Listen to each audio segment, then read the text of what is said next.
Welcome to the Sparks of Hope Shooting for Success Summit. You will discover innovative talks for personal and business expansion with leading experts. Today, be ready to be infused with hope, strength, and confidence, and find powerful direction to lead you on a path of success. Join our 21 world-class speakers and experience inspiration, hope for your future, and an elevation of your desires. Inspired Choices Network, our summit hosts, are excited to have you here. Hey there, I'm Lisa Marie, the Sassy Wealth Queen, and I am thrilled to be here with y'all today to talk about the 5 codes to being a wealth queen. Now, when I say wealth, I'm not just talking about money in the bank.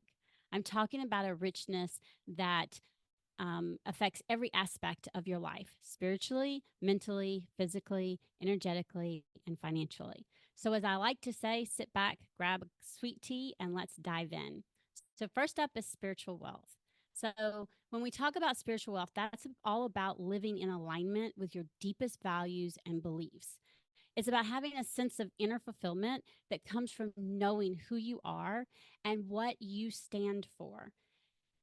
And when you're spiritually wealthy, you're not just chasing after material things. You're living a life of purpose and meaning.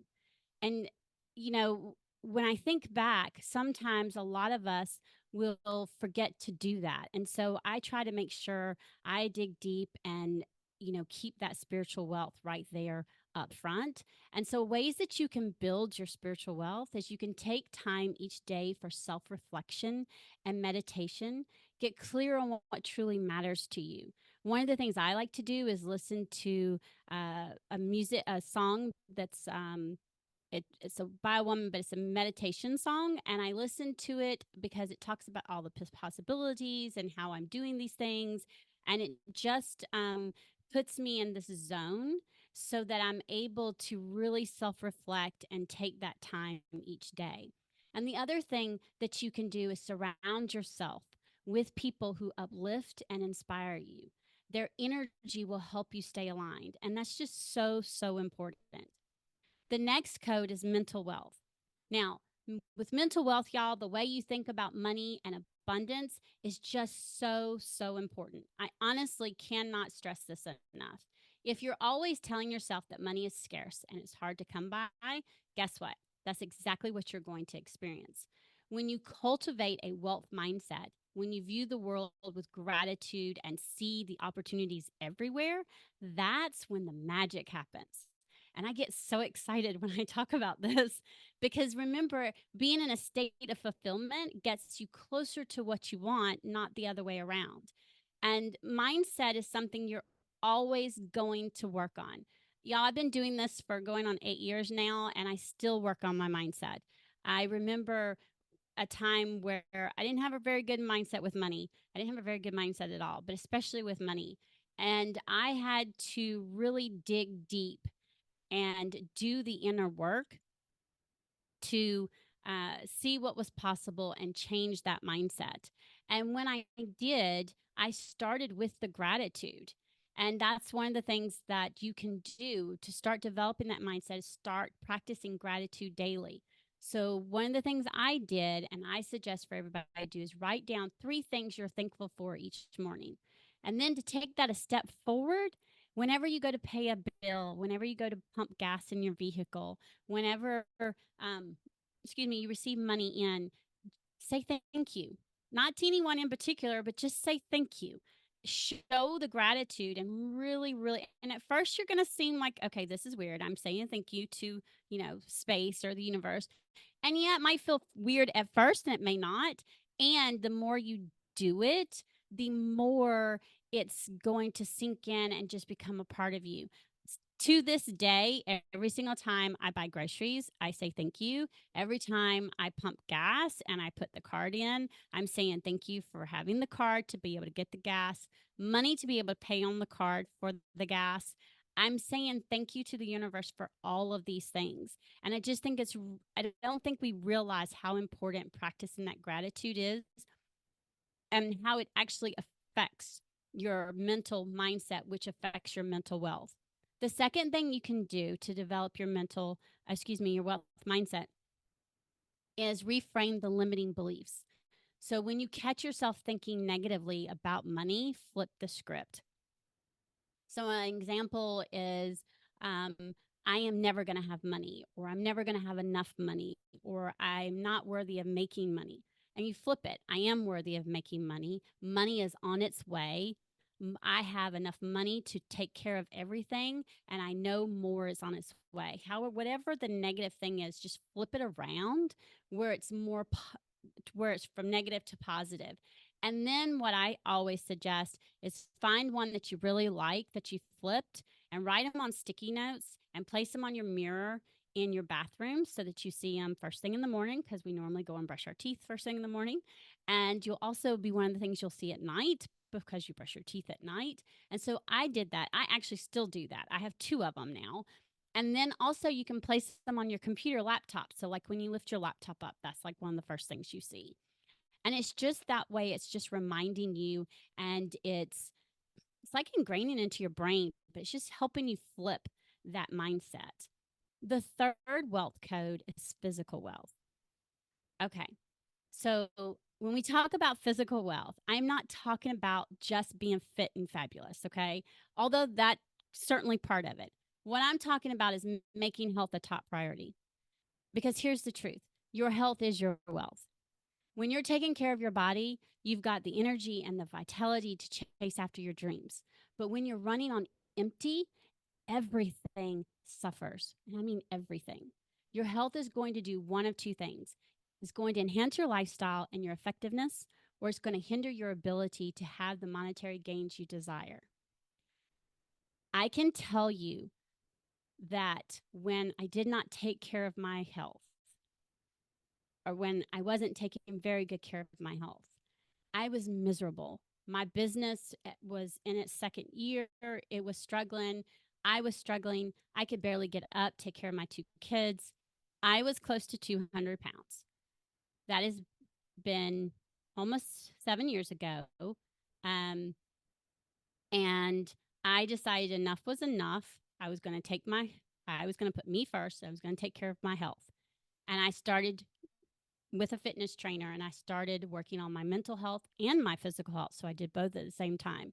And y'all, I can do things now I could never do 7 years ago. And the moment I started doing that and I started taking care of me, that vitality came back, the energy came back, and my business soared because I was taking care of me and I wasn't struggling in that area. So when I tell you that it actually takes care of everything and it enhances your lifestyle, it's really, really true. I am 50 and a half years old, and I am the healthiest I have ever been in my entire life. And that is because I started taking care of my physical health, and I have that physical wealth code. And it's just truly, truly, truly important. If you don't take care of your body, you don't have any other body. This is it. So we have to take care of it. So one of the ways that you can start having your physical wealth: move your body every day. Find an activity you enjoy and make it a non-negotiable. Whether it's walking, if it's hiking, if it's swimming, whatever it is, just start doing it. Nourish yourself with whole nutritious foods. Your body will thank you. Now, I'm not saying restrict all the stuff, okay? Because I'm going to be honest, I still like ice cream and I have it when I want it. And I also take care of myself, and I'm eating mostly nutritious food. I am making sure that I am eating right and moving my body and making sure that I'm feeding it the most nutritious things majority of the time. Okay, the next wealth code is one of my favorites. It's energetic wealth. So when we talk about energetic wealth, y'all, money is energy, and your energy matters more than you think. If you're sending mixed signals to the universe, if your thoughts and your beliefs and your actions are out of alignment, you're going to get mixed results. But when you're in total alignment, when your energy is flowing freely, that's when your abundance comes knocking at the door. So pay attention to those little voices in your head, and make sure that they're singing what I like to call a sweet song of wealth and prosperity. And another thing is, when that little voice in your head is negative, say, I hear you, and I know I'm okay. Please get in the back driver's seat. You're not allowed to drive, so get in the back seat. Because what it is your nervous system, and they're trying to protect you to keep you safe, but all they're doing is holding you back. And so you've got to make sure that those little voices in your head are not being what I call negative nilly willies. Okay. So we want to make sure that we're taking care of how we're listening to them, and we're making sure that we say, yes, we hear you, and we're okay. We're going to keep doing this. And so, a couple of the ways that you can start building your energetic wealth, you can check in with your thoughts and your beliefs and actions regularly. Make sure they're in alignment. So often we get so busy with everyday stuff that we easily get out of alignment, even if we don't realize it at first. So, and surround yourself with positivity. Surround yourself with people who are uplifting. Create a vision board. Listen to uplifting podcasts and read inspiring books. Keep boosting that energetic wealth, and surround yourself with that energetic wealth. The last one is financial wealth. So, with financial wealth, this is about getting intimately acquainted with your money. And yes, I know that is something that just makes you want to take a deep breath and go, oh, no. But it's really important to know where your money is coming from, where it's going, and how it's growing. It's about measuring your progress and celebrating your wins, celebrating all the wins, whether they're big, small, medium, celebrating them. And here's the thing, I know that it can be scary as all get out to look at your numbers, to look at your bank account and see where the expenses are, where that money is going. And, a lot of times we know where it's coming from, but we're not sure where it's going. And we're afraid to really pay attention. I can't stress enough how important it is to do this.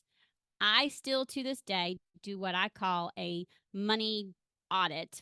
Um, I do it quarterly, and I pull the last 3 months of the bank statements, and I go through and I look to make sure that where my money is being spent is aligned with my values, my needs, my goals, and my desires, and make sure that they're aligned. And so if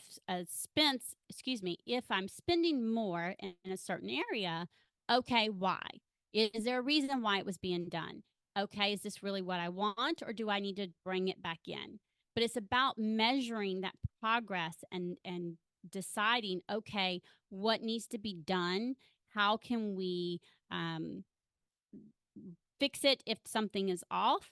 Do we need to adjust anything? I work with my clients on their wealth mindset and creating and retaining and expanding wealth. And I do this with these 5 codes. And financial wealth is just a really, really important one, because when we have a roadmap that it helps us to determine where our money is going and is it aligned with our values and our goals, you'll be surprised how far you'll get a lot quicker than before. It works. And so, when you have a handle on your finances, when you have a money roadmap, you start making smart money moves. And when you start making smart money moves, that's when you really start living like a wealth queen. So, a couple of ways that you can start taking control of your money and having that financial wealth code. Gonna say it again. I repeat myself a lot with this one. Track your income and your expenses. Y'all, knowledge is power. Again, knowledge is power. How do you track it? Or how do you even begin to track it? I suggest pulling the last 3 months, getting the information of where the money is going, putting it in different categories. You can do this for business and you can do it for personal. So with business, list all your monthly expenses, the date they're due, how much they are. For personal, you do the same thing. And then from there, you make sure you're listing for your business like your yearly expenses. And for your personal, you're going to list as one-off expenses, because those are important and you still want to know where the money is going and when it's supposed to go. And from there, you're able to determine, okay, any cutbacks need to be made. Do I need to make any adjustments? Should I start saving some money for some of these one-off things? And I could go into a whole nother thing with multiple accounts, and I'm not going to do that. Um, I will say that if you see that you would like to have money for like a vehicle, for emergency vehicles, you can create a savings account just for that and have money go just for that. It does something for your mindset and your energetics to be able to see different accounts for specific things. So having this information in front of you, the first step, the very first step for that is you have to know how much money you have coming in and where's your money going. You have to have that information. And even if you've got to do it over a course of a few days, writing that information down and putting it on a spreadsheet and having it in front of you so that you always know what those expenses are, I can't stress that enough how important it is. The second thing is setting financial goals and creating a plan to achieve them. So we say it all the time, and me, even as an entrepreneur, too, I get so aggravated or impatient, however you want to put it, for things to happen like now, right? We want to take these big, huge steps and we want the goals to happen now. And a lot of times, same thing with fitness, same thing with anything else, it's the small steps that add up to the big results. So when you're setting your financial goals and you start to create a plan, don't start with this big, huge one. For example, I'm going to pay off $50,000 in debt. Okay, that's a big goal. Now I want you to chunk it down to a smaller goal. What are you going to start with first? How much are you going to start with first? Well, I only have $50 to put up to go towards that. Or even if it's to, you want to save to buy a boat or for whatever it could be. Okay, how much? And then you start where you're at. That's the biggest thing I can stress is when you're creating that roadmap, start where you're at. Don't wait until you have $150 or $200 or whatever it is to put up. Go ahead and start because again, those small steps add to big results. And then as you can increase, you increase. So whatever your roadmap is, whatever your goals are, decide which one is first and then start whatever small step it is, start making that small step. Now, if it's something, okay, you know what, I'm spending $300 a month on going out to eat. Holy crap, I don't want to be spending $300. Okay, how much do you want to be spending? Okay, what's one thing you can do to make it to where you're spending, say, $200 a month instead of $300 a month? Again, you want to start small. It's kind of like I had a client come to me and she said, "Oh my gosh, I am like going to Starbucks 6 days a week and I did not even realize how much money I was spending." And she was like, "I'm just going to stop going to Starbucks altogether." And I said, "No, you're not." And she was like, "What?" Thought for sure you'd say, "Yes, that's what I need to do." No, it's too restrictive. If you're used to going 6 days a week, it's like having a crash diet if you're all of a sudden going to say you're not going to go at all. So, how about let's say instead of 6 days a week, you go 4 days a week for the next month and you put that money up that you didn't spend into an account for you to go for whatever you want. And then the next month, we'll cut it down to 3 days a week. And then if you want to cut it down again, okay, fine. If not, we'll stay with 3 days a week. Now, what are you going to do those other 3 days that you were getting your Starbucks coffee? Oh, well, I have a machine. I'll make my own coffee. Okay, great. And that's how she was able to cut that humongous bill down on her Starbucks from where it was to where she got it manageable, and she was taking that other chunk of money and she was able to put it on something else. So that's where I'm saying start small. And the financial wealth code is really what gets most people because they get scared and they think they have to give everything up, and you don't. You just need to plan and you need to look at, okay, I'm okay with spending this, or no, I'm not okay spending that. And from there, decide which direction to go that is aligned with your values, not my values, not my desires, not my needs, but with your values, your desires, and your needs. Because y'all, if it's not aligned, it's not going to work. Period. I cannot stress that enough. And the last thing I'm going to say before I close is it's really, really important for you to understand that all of these wealth codes are really important because money mindset and money management go hand in hand. I am a firm believer that you cannot have one without the other. And when you involve these wealth codes and you're having the energetic and you're having your spiritual wealth and your physical wealth and your mental wealth, you're able to more easily focus on your financial wealth and become that wealth queen. And I know for a fact that all of y'all are worthy of being wealth queens. So there you have it. 5 codes to being a wealth queen, along with some practical steps that you can start implementing today. And they're not big steps, they're small steps. They're small things that you can start doing. So we have spiritual wealth, mental wealth, physical wealth, energetic wealth, and financial wealth. And when you focus on aligning all of these areas of your life, when you start living from a place of abundance and gratitude, there's no limit to what you can achieve. I promise you, there's no limit. I came from food stamps and started my business while I was on food stamps, had no money whatsoever. And I built my business within 3 years to 6 figures.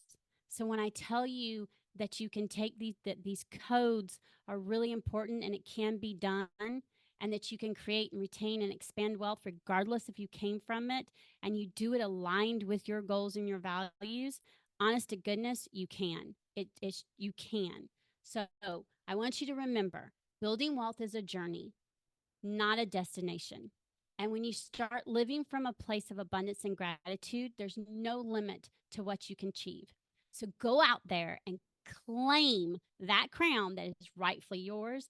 You've so got this. And if you have any questions, I'm here and throughout the day, and I'll answer them in the lobby. I'm passionate about it. I can actually talk about this way past the cue of music, but I'm not going to. I hope you really, really resonated with those 5 codes. And again, if you've got any questions, I am here to answer any of them. And I hope you really enjoyed it.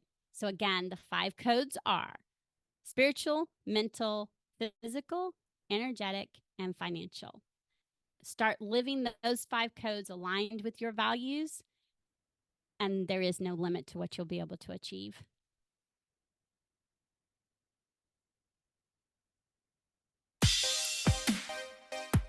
Thank you for joining this motivating talk on the Sparks of Hope Shooting for Success Summit. Inspired Choices Network and our expert speakers are excited to connect with you and learn about your hopes and desires to lead you to greater success. If you would like to learn more about everything Inspired Choices Network offers, including future summits, please email us at info@inspiredchoicesnetwork.com.